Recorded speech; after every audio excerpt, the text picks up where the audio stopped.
கிறிஸ்துவுக்குள் பிரியமானவர்களே, 1 கொரிந்தியர் 16ஆம் அதிகாரத்தின் தியான பகுதிக்காக உங்களை அன்புடன் அழைக்கிறேன். பவுல் தனக்கு தெரிந்த இறையியல் சத்தியங்களை எல்லாம் அவர்களுக்கு சொல்லிவிட்டு, இறுதியாக சில குறிப்புகளை, தனது திட்டத்தை, நிறைவான உரைகளை நிகழ்த்துவதுதான் இந்த 16ஆம் அதிகாரம். ஒரு சிஸ்டமேட்டிக் தியாலஜி, ஒழுங்கும் கிரமமான ஆர்டர் ஆஃப் தியாலஜி, இறையியலை அங்கே சொல்லிவிடுகிறார். அது மட்டுமல்லாமல் கிறிஸ்துவை குறித்தான ஆராய்ச்சி நிலை இயலை 15ஆம் அதிகாரத்திலே நாம் படித்தோம். 16ஆம் அதிகாரத்திலே அவருடைய ஐட்னரி, அவர் எங்கெங்கெல்லாம் செல்ல திட்டமிட்டிருக்கிறார், எப்படி திட்டமிட்டிருக்கிறார், யாரை எங்கே அனுப்ப திட்டமிட்டிருக்கிறார் என்று சொல்லி அவருடைய ஊழிய பாதையிலே அவர் எடுத்து வைத்திருக்கிற முயற்சிகளும் தீர்மானங்களும் திட்டங்களும் அதை செயல்படுத்தக்கூடியதற்கான மனிதர்களையும் அவர் எப்படியெல்லாம் ஆலோசித்து அனுப்புகிறார் என்பதை குறித்தும் இந்த பகுதியிலே அவர் எழுதுகிறார். பரிசுத்தவான்களுக்காக சேகரிக்கப்படும் தர்ம பணத்தை குறித்து நான் கலாத்தியா நாட்டு சபைகளுக்கு பண்ணின திட்டத்தின்படியே நீங்களும் செய்யுங்கள்.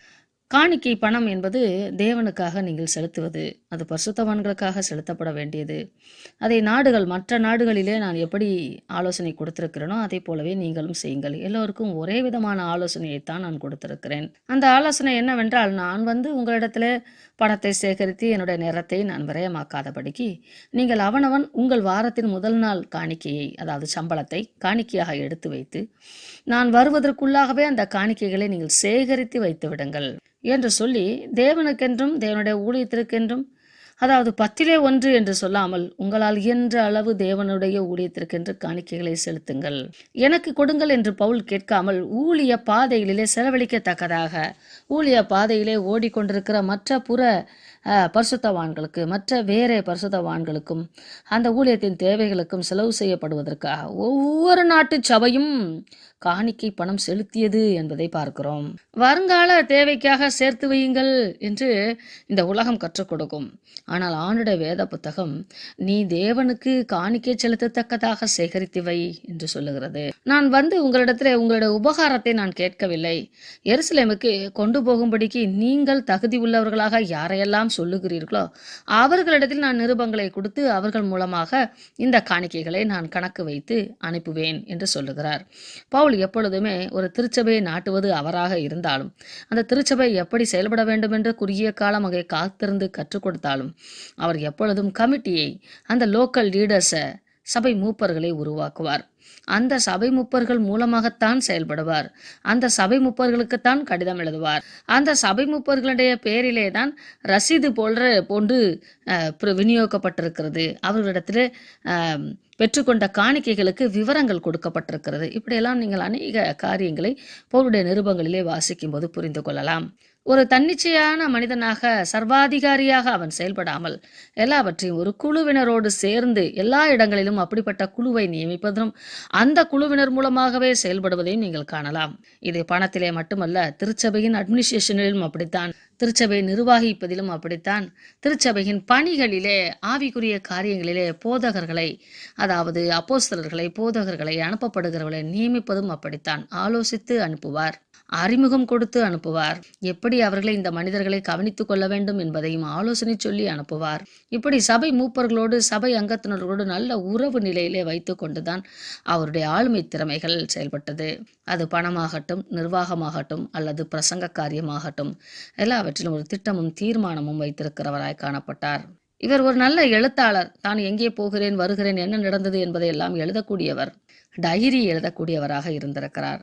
ஐட்னரி, பிளான்டு ப்ரோக்ராம்ஸ் உருவாக்குகிறவராக இருந்திருக்கிறார். கிரமமாக கடித போக்குவரத்து உடையவராகவும் காணப்பட்டிருக்கிறார். நானும் இந்த தர்ம பணத்தை எடுத்துக்கொண்டு எருசலேம் வரைக்கும் போகலாம் என்று யோசித்திருக்கிறேன். அப்படி நான் போவதற்கு பிரயாணம் வாய்க்குமானால் உங்கள் மனிதர்களும் என்னோட கூட வரலாம். நான் மக்கதோனியா நாட்டு வழியாக போகலாம் என்று யோசித்திருக்கிறேன். மக்கதோனியா நாட்டை கடந்த பின்பு உங்களிடத்திற்கு நான் வருவேன். நான் மகதோனியாவுக்கு போனாலும், எபேசு பட்டணத்திலிருந்து போனாலும், எங்கிருந்து போனாலும், எப்படியாகிலும் உங்களில் சிலர் என்னை வழிவிட்டு அனுப்புவதற்கு வர வேண்டும். நான் உங்கள் மத்தியிலே சில காலம் தங்கி இருக்கலாம் என்று யோசித்திருக்கிறேன். அது ஒருவேளை மழைக்காலமாய் இருக்கலாம். அப்பொழுது கடல் கொந்தளிப்பு அதிகமாக இருப்பதினாலே ஒரு பிரேக் ஆஃப் டிராவலை கொருந்து பட்டணத்தை தங்கலாம் என்று அவர் யோசித்திருக்கிறார். அதோடு கூட கொருந்து பட்டணத்தில் அநேக விதமான கப்பல்கள், வேறு வேறு தேசத்து கப்பல் பயணங்கள் ஃப்ரீக்வன்சியாக அடிக்கடி வந்து செல்வதனாலே அவருடைய பிரயாணம் வசதியாக இருக்கும் என்று யோசித்திருக்கலாம். இப்பொழுது நான் எபேசுவிலிருந்து மக்கதோனியாவுக்கு செல்லும் திட்டம் வைத்திருக்கிறேன். அப்படி போகும்போது நான் உங்களிடத்தில் வந்து உங்களை நான் தொந்தரவு செய்யவில்லை. அதன் பின்பு திரும்பி வரும்போது நான் உங்களிடத்தில் தங்கி இருக்கலாம் என்று யோசித்திருக்கிறேன். ஆகிலும் பெந்தகோஸ்தே பண்டிகை வரும் வரைக்கும் நான் எபேசுவிலே தான் இருப்பேன். இங்கே பெரிதும் அனுகூலமான கதவு எனக்காக திறந்து வைக்கப்பட்டிருக்கிறது. விரோதம் செய்கிறவர்கள் அனைவரும் இருக்கிறார்கள். ஆனாலும் தேவன் எனக்கு சொல்லியிருக்கிற காரியங்களை நான் நிறைவேற்றுவேன் என்று நல்ல ஒரு நண்பனை போல உரையாடுவதை பார்க்கிறோம்.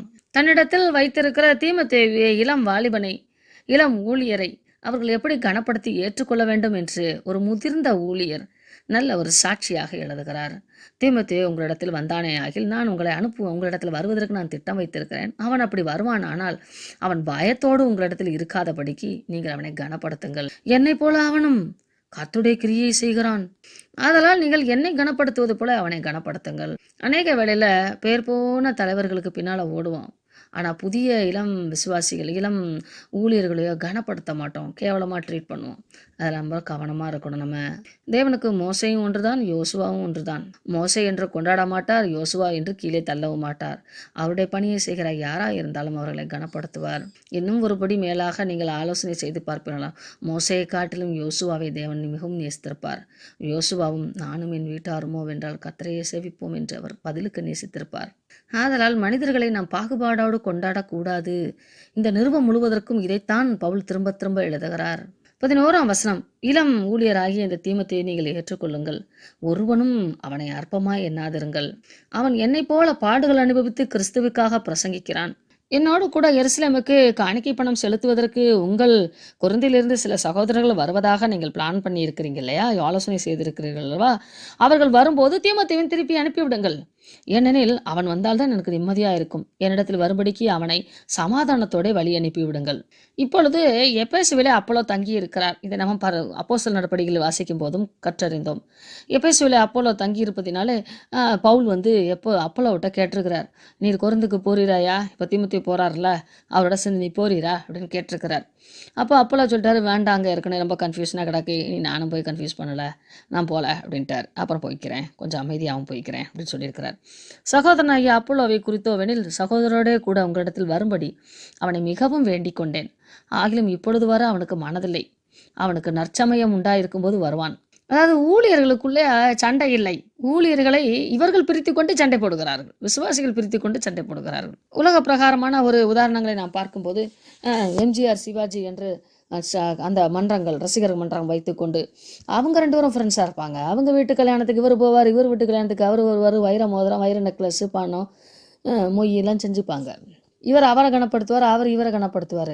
ஆனால் அந்த கீழே இருக்கிற நம்முடைய பணத்தை கொண்டு டிக்கெட்டை வாங்கி செலவழிச்சிட்டு போய் அவங்க ரசிகர் மன்றம் 2 பேரும் அடிச்சுக்கிடுவாங்க, ஒருத்தர் கொலை செய்து கொள்வாங்க. இன்றைய காலத்தில் நிறைய இப்படிப்பட்ட சினிமா கலைஞர்களுக்கு இப்படிப்பட்ட வெறித்தனம் பிடித்த பொதுமக்கள் இருக்கிறார்கள். திருச்சபையிலும் கொஞ்ச நஞ்ச காரியங்கள் அல்ல, இப்படி அநேக பாகுபாடற்ற குரூப்பிசம்.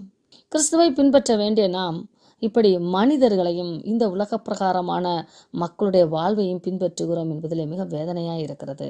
அதனால் பவுல் சொல்லுகிறார் 13ஆம் வசனம், விழித்திருங்கள், விசுவாசத்திலே நிலைத்திருங்கள், புருஷராயிருங்கள், நீங்களே தேவனுக்குள்ளாக ஸ்திரமானவர்களாயிருங்கள்.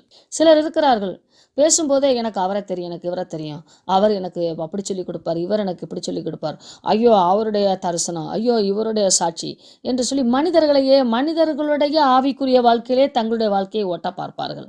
தாங்கள் கிறிஸ்துவை பின்பற்றுவதையும் தாங்கள் கிறிஸ்துவை விசுவாசிப்பதையும் தாங்கள் கிறிஸ்துவிடத்திலிருந்து பெற்றுக்கொண்ட தரிசனங்களையும் மறந்தே போவார்கள். ஏனெனில் அவர்கள் அப்படிப்பட்ட உறவிலே இருப்பது இல்லை. தேவனோடு அப்படிப்பட்ட தன் மீதும் தேவன் மேலும் வைக்க வேண்டிய அந்த நம்பிக்கையை வைக்காமல் இன்ஃபீரியாரிட்டி காம்ப்ளெக்ஸில் வாழ்ந்து கொண்டே இருக்கிறார்கள். காரணம், அவர்கள் தேவனுடைய பார்வையிலே கனத்தை எதிர்பார்க்காமல் மனிதருடைய பார்வையிலே கனத்தையும் அங்கீகாரத்தையும் எதிர்பார்க்கிறார்கள் என்று அர்த்தம். இப்படிப்பட்ட குணங்கள் நமக்குள்ளே இருக்கிறதா என்பதை பார்த்து அலசி ஆராய்ந்து சிலுவையை குறித்தும் கிறிஸ்துவை குறித்தும் மேன்மை பாராட்டுவதை தவிர வேற ஒன்றையும் குறித்து மேன்மை பாராட்டக்கூடாது. 14ஆம் வசனத்திலே மிக தெளிவாக சொல்லுகிறார், உங்கள் காரியங்கள் எல்லாம் அன்போடு செய்யப்பட கடவுது. அன்பை மீறி செய்யப்படுகிற எந்த காரியமும் உங்களுக்கு பலனற்றதா இருக்கும். கிறிஸ்துவின் அன்பினாலே நீங்கள் செய்ய வேண்டும். இது நாட்டுக்கு எழுதப்படுகிற நிருபம் என்பதை மனதில் நாம் வைத்துக் கொள்ள வேண்டும். அகாயா நாடு என்ற பக்கத்தில் இருந்த நாட்டிலே ஸ்தேவனுடைய வீட்டார் என்று, இது வேறொரு ஸ்தேவான். இந்த ஸ்தேவனுடைய வீட்டார் தான் முதல் பலனானவர்கள். பரிசுத்தவான்களுக்கு ஊழியம் செய்யும்படிக்கு தங்களை முழுவதுமாக ஒப்பு கொடுத்திருக்கிறார்கள். அவர்கள் உங்கள் மத்தியிலே வரத்து போக்கு இருப்பார்களே, ஆனால் ஏதோ ஒரு காரணத்தினால சில கொரிந்து பட்டணத்துக்கு இப்படி வந்து செல்வார்கள், பர்ச்சேசிங்காக, பிஸ்னஸ்க்காக அப்படி வந்து செல்வார்கள். ஆனால் இப்படிப்பட்டவர்களுக்கு உடன் வேலையாட்களாய் பிரயாசப்படுகிற யாவருக்கும் நீங்கள் கீழ்ப்படிந்திருக்க வேண்டும் என்று உங்களுக்கு புத்தி சொல்லுகிறேன். ஏனெனில் அவர்கள் நற்சாட்சி பெற்றவர்கள். ஒருவேளை உங்கள் மத்தியிலே ஏதாவது குற்றம் குறைகளை அவர் கண்டுபிடித்து சொல்லுவார்களே, ஆனால் அவர்கள் சொல்லுவதற்கு கீழ்ப்படியுங்கள். அந்த ஸ்தேவானும் பொர்த்துனத்தும் அகாயும் என்பவர்களும் வந்ததற்காக சந்தோஷமாய் இருக்கிறேன். இவங்க அப்படி சில நேரங்களில் பவுலை ஒரு ஊர்லேருந்து சந்திப்பதற்காக கடந்து செல்வார்கள். அவர்கள் மூலியமாக இவர் நிருபங்களை கொடுத்து அனுப்புவார். நீங்கள் எனக்கு செய்ய வேண்டியதாக இருந்ததை அவர்கள் செய்திருக்கிறார்கள். அதாவது கொரிந்து பட்டணம் செல்வ செழிக்கான பட்டணம். பவுலுக்கான ஊழிய தேவைகளை அவர்கள் செய்ய மறந்திருந்தார்கள் என்று சொல்லலாம். தகுதி இருந்தும் மறந்திருந்தார்கள். ஆனால் இந்த அகாயா நாட்டிலிருந்து வந்தவர்கள் பவுலுடைய தேவைகளை எல்லாம் சந்தித்தார்களாம். ஒருவேளை இவர்கள் மூலமாகவும் நிருபங்களை எழுதி அனுப்பி இருக்கலாம். அவர்கள் என் ஆவிக்கும் உங்கள் ஆவிக்கும் ஆறுதல் செய்தார்கள். இப்படிப்பட்டவர்களை அங்கீகாரம் பண்ணுங்கள். நமக்கு திருடுகிறவன் யார், ஏமாத்துகிறவன் யார் என்று நிதானிக்கக்கூடிய அறிவு வேண்டும். ஒரு நபரோடு நாம் உரையாடும் போது அவர் உங்களுக்கு ஆவிக்குரிய காரியங்களிலே, தெய்வீக தன்மையிலே, தெய்வீக அன்பிலே, இயேசு கிறிஸ்துனுடைய அன்பிலே அப்படிப்பட்ட டீலிங்கோடு உங்களோடு பழகிறார்களா, அல்லது உங்களிடத்திலிருந்து எதையாவது பெற்றுக்கொள்ளத்தக்கதாக, அல்லது உங்களை பழி தீர்த்துக் கொள்வதற்காக, நியாயம் தீர்ப்பதற்காக பழகிறார்களா என்பதை நிதானித்து அறிகிற அறிவு நமக்கு வேண்டும். பவுல் இதை பல நிருபங்கள் தோறும் கற்றுக் கொடுக்கிறார். உங்கள் மனசாட்சியிலே ஒரு சமாதானம், மனதிலே ஒரு சமாதானம் உண்டாகிறது என்றால் அவருடைய போதனைகளை ஏற்றுக்கொள்ளுங்கள். இதுதான் உங்கள் ஆவிக்கும் ஆறுதல் செய்தார்கள் என்று அர்த்தம். எபேசு நாடு ஆசியாவிலே இருந்தது. அதனால் எபேசியா ஆசியா நாட்டில் உள்ள மற்ற சபைகளும், கலாத்தியா, இப்படிப்பட்ட சபைகள் எல்லாம் உங்களுக்கு வாழ்த்துதல் சொல்லுகிறார்கள். என்னோட கூட இருக்கிற ஆக்கிலாவும் பிஸ்கிலாலும் தங்கள் வீட்டிலே கூடுகிற சபையோடும் கூட கர்த்தருக்குள் உங்களை மிகவும் வாழ்த்துகிறார்கள். இவர்கள் கொஞ்ச நாள் கொரிந்துவிலே இருந்தார்கள். அதன் பின்பு அப்போலோவோடு சேர்ந்து இணைந்து எபேசுவிலே வந்து தங்கி விடுவார்கள். அங்கே அவர்கள் பணி செய்கிற, அதாவது கூடார தொழில் செய்வார்கள். அப்பொழுது பவுலும் அங்கே அவர்களோட தங்கி விடுகிறார். அவர்கள் வீட்டிலே இந்த கூடுகையானது, வீட்டுக்கூட்டமானது, சபையானது நடந்து வருகிறது.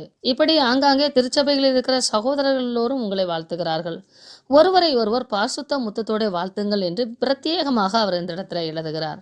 காரணம், கொரிந்து பட்டணம் அன்புக்கு, அதாவது காதல் என்ற அந்த அன்புக்கு அடையாளமாயிருந்தது. ஆண்களும் பெண்களும் ஒருவரை ஒருவர் கட்டி தழுவுவதும் முத்தம் செய்வதும் அவருடைய பழக்கமாயிருந்தது.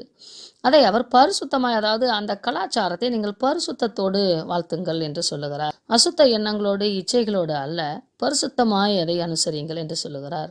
கொரிந்து பட்டணத்தில் உள்ள கலாச்சாரம் அது அதாவது நாம் நமக்கு இரு கரங்களையும் கூப்பிட்டு வாழ்த்தி வரவேற்பது போல, வட இந்திய நாடுகளிலே கால்களை கழுவி தொட்டு கும்பிடுவார்கள். அதுதான் வரவேற்பு. இப்படி ஒவ்வொரு கலாச்சாரத்துக்கும் வரவேற்பு உண்டு. இப்போ நம்ம வீட்டுக்குள்ளே வரவங்கள வாங்க அப்படின்னு இரு கரம் கூப்பிட்டு சொல்லி, வாங்க உட்காருங்க, தண்ணி குடிங்க அப்படின்னு சொல்கிறது தான் நம்மளோட, அவங்கள புன்முறுவலோடு அவர்களை ஏற்றுக்கொள்கிறோம், விருந்தோம்பலோடு அவர்களை ஏற்றுக்கொள்கிறோன்னு அர்த்தம். அவங்களை வாங்க என்று சொல்லவில்லை என்றால் அடுத்து நம்ம வீட்டு பக்கம் அவங்க வரவே மாட்டாங்க. இந்த மாதிரி இந்த முத்தத்தோடு வாழ்த்துதல் என்பது கொரிந்தியர்களுக்கு உள்ள வரவேற்பு. அதனால் அதை நீங்கள் செய்யாதீங்க அப்படின்னு சொன்னால் அவங்களுக்குள்ள என்ன தவறானா, இவங்க எங்களை விரும்பலை, அதனால் அவங்க வீட்டுக்கு நாங்கள் போகல அப்படின்ற ஒரு பாகுபாடு, உறவுக்குள்ளாக பிரிவினைகள் வந்துவிடும். அதனால் அதை அவர் பரிசுத்தப்படுத்தி, பரிசுத்தமான சூழ்நிலையில் அதை பயன்படுத்துங்க. ஒருவேளை கன்னத்தோடு கன்னம் முத்தமிடுவது, அல்லது நெத்தியிலே முகர்வது, இப்படி ஏதாவது ஒரு விதங்களிலே பரிசுத்த முத்தமாக அதை வாழ்த்துங்கள் என்று பவுல் அங்கே ஆலோசனை கொடுக்கிறார். 21ஆம் வசனம், நான் உங்களை வாழ்த்துகிறேன் என்று அந்த சொல்லை அவர் அழகாக, பவுலாகிய நான் என் கையெழுத்தாலே உங்களை வாழ்த்துகிறேன் என்று சொல்லி ஒருவேளை அடையாள குறியிட்டு வாழ்த்துகிறேன் என்ற வார்த்தையை, உங்களை வாழ்த்துகிறேன் என்ற வார்த்தையை அவர் கோட்டேஷன்ஸில் கொடுத்துருக்கலாம், ஒரு கமா கோட்டேஷன்ஸில் கொடுத்துருக்கலாம். ஒருவன் கர்த்தராகிய இயேசு கிறிஸ்துவிடத்தில் அன்பு கூறாமல் போனால் அவன் சபிக்கப்பட்டவனாய் இருப்பான் என்று மிகப்பெரிய கடுஞ்சொல்லை அங்கே பயன்படுத்துகிறார். காரணம், முக்கியத்தக்கி எழுதுகிற அத்தனை எழுத்துக்களும் அவன் கிறிஸ்துவை நேசிக்க வேண்டும், கிறிஸ்துவின் அன்பை அவன் உணர வேண்டும் என்ற ஒரே நோக்கம்தான். எப்பொழுதும் நோக்கம் தவறாமல் இருப்பார் பவுல். அப்படித்தான் இங்கே, நீ கிறிஸ்துவனிடத்தில் அன்பு கூறாமல் போனாயானால் சபிக்கப்பட்டு விடுவாய் என்று எச்சரிக்கிறது போல இது அமைகிறது. இது ஒருவேளை ஏன் பவுல் இவ்வளோ கடினமாக பேசுகிறார் என்றால், ஆண்டவரும் அப்படித்தான் பேசுகிறார். யோவான் 3ஆம் அதிகாரம் 16-17 விசுவாசிக்கிறவனுக்கு நித்திய ஜீவனப்பா, நிராகரிக்கிறவன் கெட்டு போவான், நித்திய தண்டனை அடைவான் என்று மிக தெளிவாக ஆண்டவரும் சொல்லுகிறார். இதோ கர்த்தர் வருகிறார், மாராநாதா வருகிறார் என்று அங்கே அவருடைய வருகைக்காக ஆயத்தப்படுத்தத்தக்கதாக ஒரு வார்த்தையையும் அங்கே எழுதுகிறார். நீ கிறிஸ்துவை நேசிப்பாயானால் கிறிஸ்துவின் கிருபை உங்களோடு இருக்கும் என்று எப்பொழுது மிக கவனமாக வாழ்த்து சொல்லுகிறவர் பவுல். நீங்கள் கிறிஸ்துவுக்குள்ளாக இருப்பீர்களானால் என்னுடைய அன்பும் உங்கள் மேல் இருக்கும் என்று சொல்லி ஆமேன் என்று சொல்லி நிறைவு செய்கிறார். In Christ I love you. நான் உங்களை எந்த வெறுப்புணர்வு கசப்புணர்வு இன்றி உங்களிடத்துல கிறிஸ்துவன் அன்பை பாராட்ட விரும்புகிறேன்.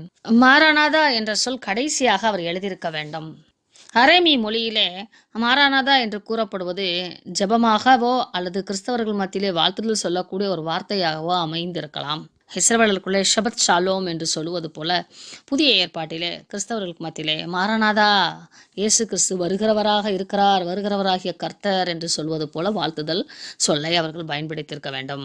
அதாவது ஒருவருக்கொருவர் நினைப்பூட்டுதலாக இந்த வார்த்தை பயன்படுத்தப்பட்டிருக்க வேண்டும். நாமும் வருகிறவராகிய கர்த்தருக்கு ஆயத்தமாய்